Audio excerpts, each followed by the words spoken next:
we have studied in ray optics. Okay, in that topic we never got bothered regarding the nature of the light, but in this topic we are going to see the nature of the light. The topic name, that is wave optics. Okay, there are various theories of light which explains the nature of the light. Okay, the first foremost theory was Newton's corpuscular theory. It came in the year existence, that is in 1637. Okay, according to this theory, the nature of the the nature is considered as a particle, that is nothing but in terms of corpuscles. Okay, this theory could explain the reflection, refraction. Further, it could not explain the theories such as interference, diffraction, etc. Okay, according to this theory, the light travels from one medium to another medium, but here the speed of the light is more in the denser medium than in the rarer medium. You know there are two mediums, denser and rarer medium.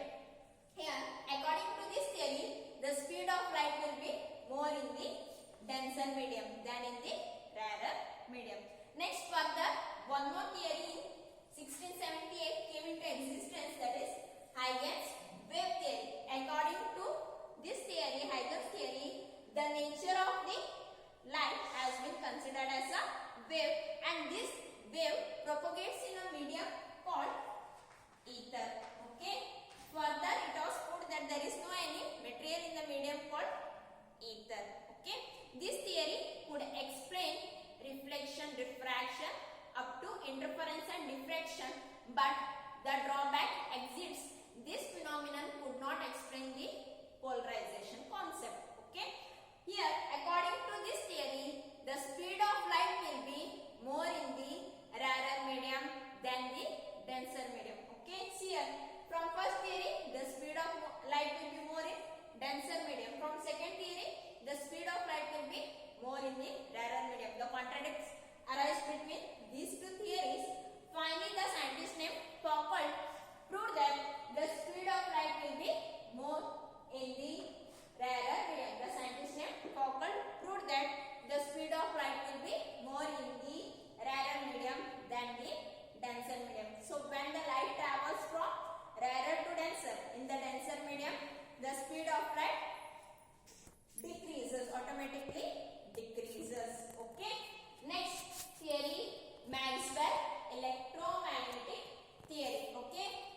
Here the light is considered as a electromagnetic wave, and this light propagates change in the both electric and the magnetic fields. Here both electric field and the magnetic field will be mutually perpendicular to each other.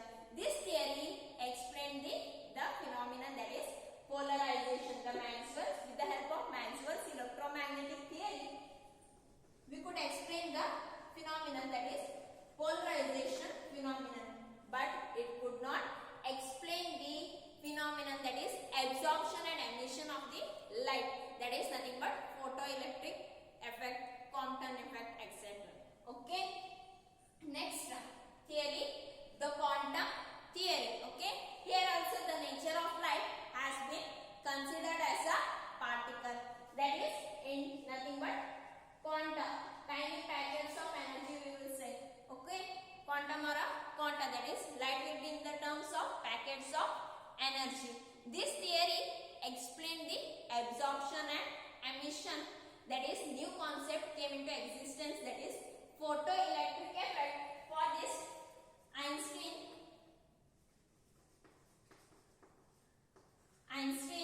got the Nobel Prize in the year 1905.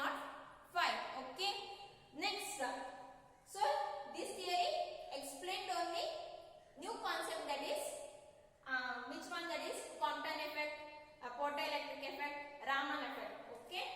But it could not explain remaining, such as which one, interference, diffraction, polarization. It could not explain that phenomenon.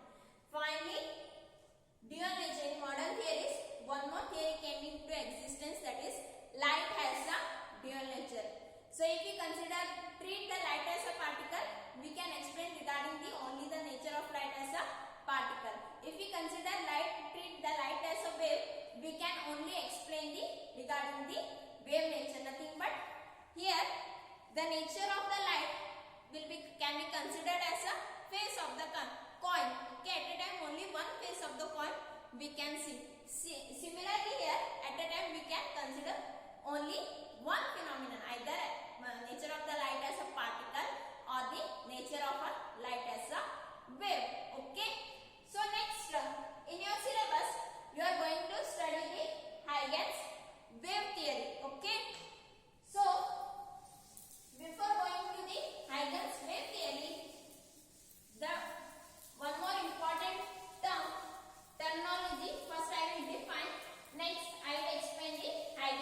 directions. Okay, so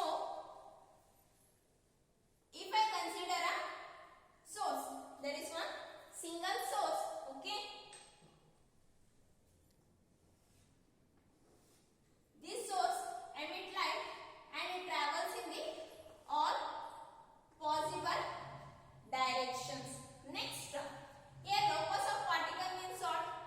If I consider the particle which will be in the same phase, either you know this is a wave, thrust, trough. Okay, if I join all the particles, okay, if I join all the particles which will be in the same phase, such locus is called as what? Wave front. Okay, locus of particles. So wave front, how we can define? Locus of all the particles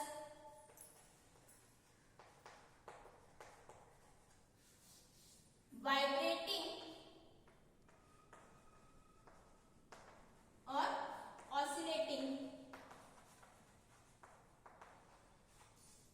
with a same phase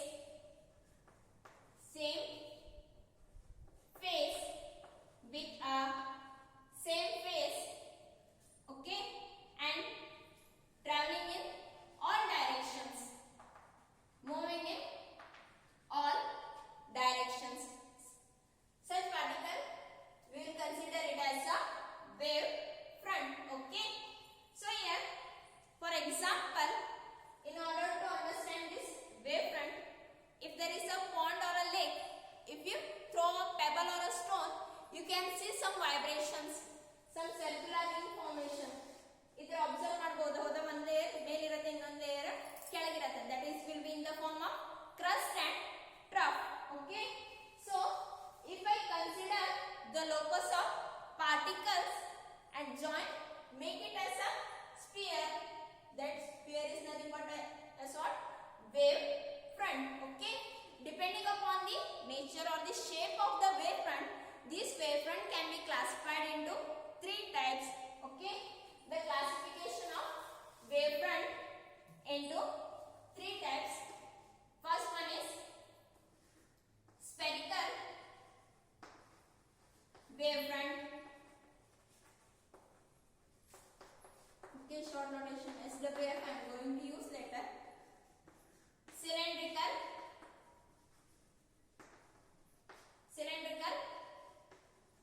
wave front.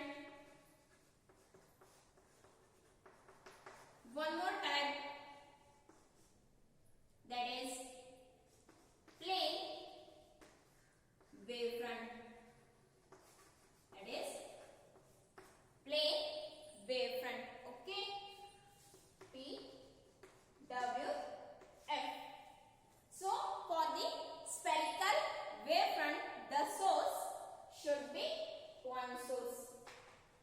Point source. Okay.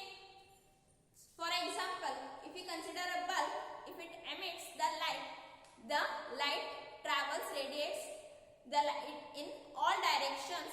If you consider the particle with the same phase and draw one wave front, the nature of that wave front will be in the terms of spherical wave front. Okay. If there is a point source,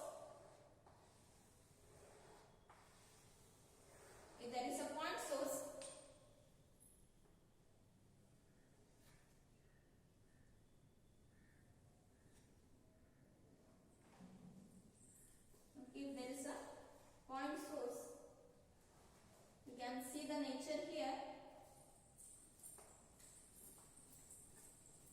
So in this point, if all the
of light. Okay, the source should be point source.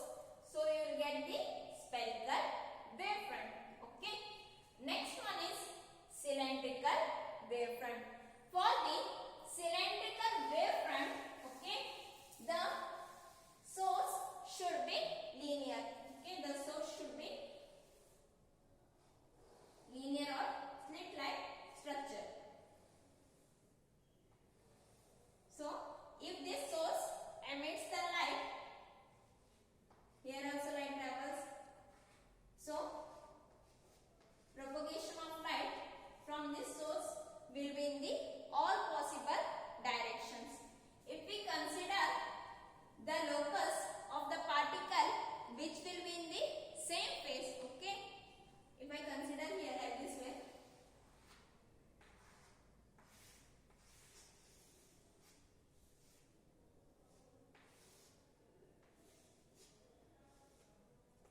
so at this position, in this locus, okay, the phase will be same and this shape of the wavefront will be in the cylindrical format. So it is called as what?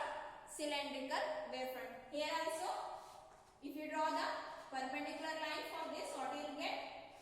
The ray of light. Okay. So for cylindrical wavefront, the source should be what? It should be in the linear or in the slit manner. Okay. Next, plane wavefront. Okay. The long distance or the large distance of the source. Either it may be the source of cylindrical wavefront or it may be the source of that is spherical wavefront. If we consider the large distance from that source, the small portion which we consider, that will be our plane wavefront. See. So for this wavefront travels in all directions. If I consider one small portion here, if I consider one small portion, okay,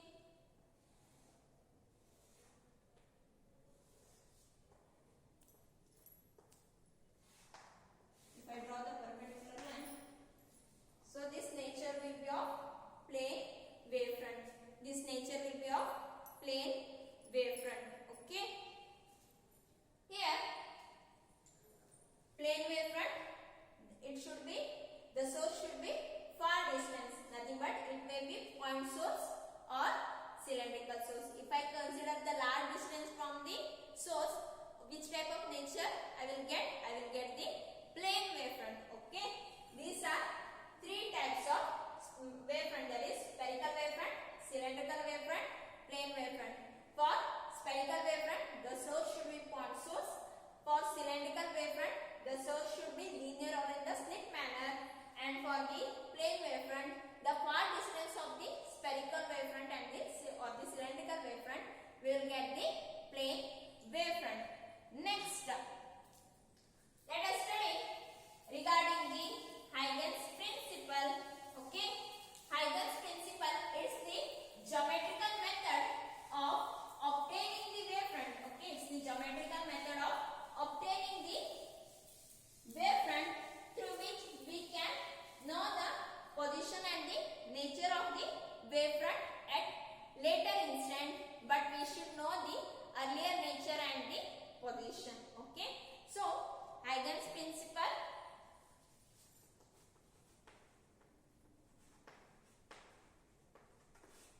Huygens principle, for exam point of view, this question will be asked for 2 marks. So I will write some statement here. Later I will explain. Each point, first statement is, each point on a wavefront, each point on a wavefront is a source of secondary disturbance. Each point on a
interaction law.